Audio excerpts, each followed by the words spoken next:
श्रीलक्ष्मी अष्टोत्तरशतनामस्तोत्रम्। देव्युवाच देवदेव महादेव त्रिकालज्ञमहेश्वर करुणाकर देवेश भक्तानुग्रहकारक अष्टोत्तरशतं लक्ष्म्या श्रोतुमिच्छामि तत्त्वतः। ईश्वर उवाच देवि साधु महाभागे महाभाग्यप्रदायकम् सर्वैश्वर्यकरं पुण्यं सर्वपापप्रणाशनम् सर्वदारिद्र्यशमनं श्रवणात् भुक्तिमुक्तिदम् राजवश्यकरं दिव्यं गुह्यात् गुह्यतरं परम्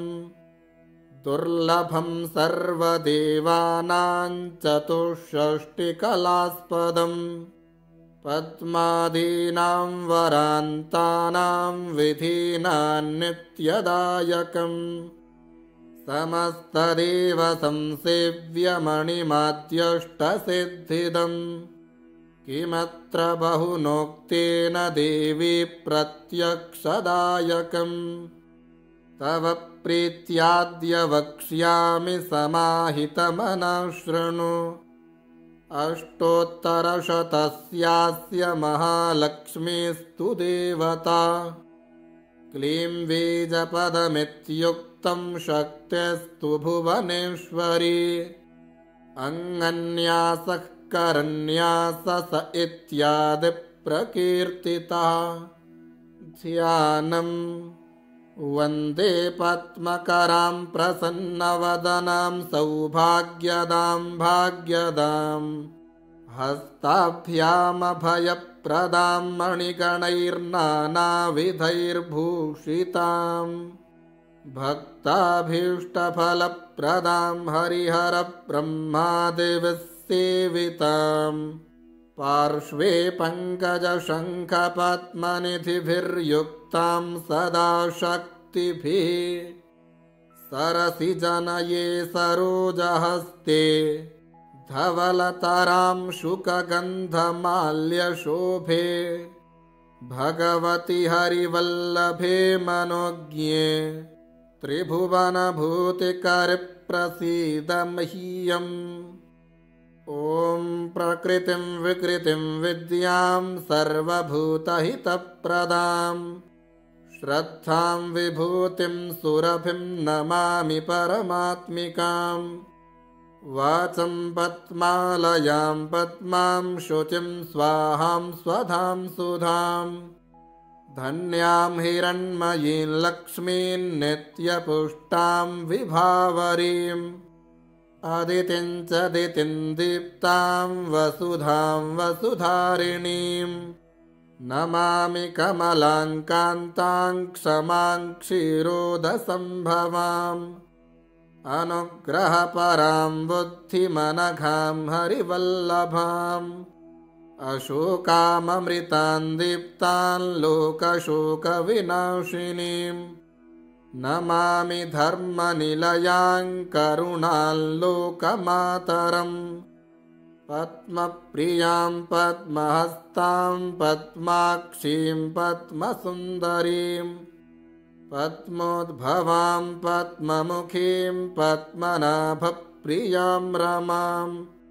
पद्ममालाधरां देवीं पद्मिनीं पद्मगन्धिनीं पुण्यगन्धां सुप्रसन्नां प्रसादाभिमुखीं प्रभां नमामि चन्द्रवदनां चन्द्रां चन्द्रसहोदरीं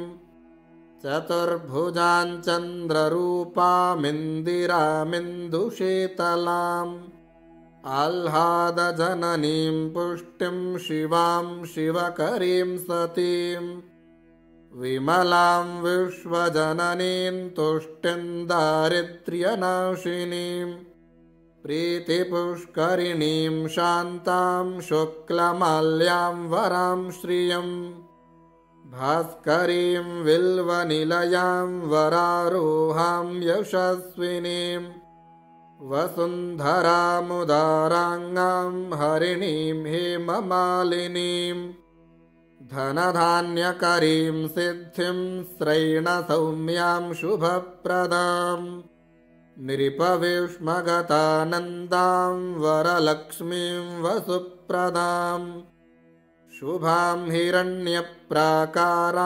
समुद्रतनयाञ्जयां नमामि मङ्गलां देवीं विष्णुवक्षस्थलस्थितां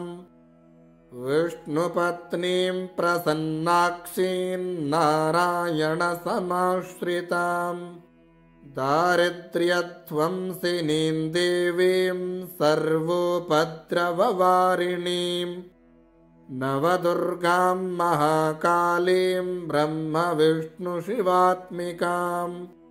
त्रिकालज्ञानसम्पन्नां नमामि भुवनेश्वरीं लक्ष्मीं क्षीरसमुद्रराजतनयां श्रीरङ्गधामेश्वरीं दासीभूतसमस्तदेववनितां लोकैकदीपाङ्कुरां श्रीमन्मन्दकटाक्षलब्धविभवब्रह्मेन्द्रगङ्गाधरां त्वां त्रैलोक्यकुटुम्बिनीं सरसिजां वन्दे मुकुन्दप्रियां मातर्नमामि कमले कमलायताक्षि श्रीविष्णुहृत्कमलवासिनि विश्वमाता क्षीरोदजे कमलकोमलगर्भगौरी लक्ष्मीः प्रसीद सततं नमतां शरण्ये त्रिकालं यो जपेद्विद्वान् षण्मासं विजितेन्द्रियः दारिद्र्यध्वंसनं कृत्वा सर्वमाप्नोत्ययत्नतः देवी नाम सहस्रेषु पुण्यमष्टोत्तरं शतं येन श्रियमवाप्नोति कोटिजन्मदरिद्रतः भृगुवारेशतं धीमान् पठेद्वत्सरमात्रकम् अष्टैश्वर्यमवाप्नोति कुबेर इव भूतले दारिद्र्यमोचनं नाम स्तोत्रमम्बापरं शतम् येन श्रियमवाप्नोति कोटिजन्मदरिद्रतः भुक्त्वा तु विपुलान् भोगान् स्यात् सायुज्यमाप्नुयात् प्रातःकाले पठेन्नित्यं सर्वदुःखोपशान्तये पठंस्तु चिन्तयेद्देवीं सर्वाभरणभूषितां श्रीमहालक्ष्म्यार्पणमस्तु। इति श्रीलक्ष्म्यष्टोत्तरशतनामस्तोत्रम्।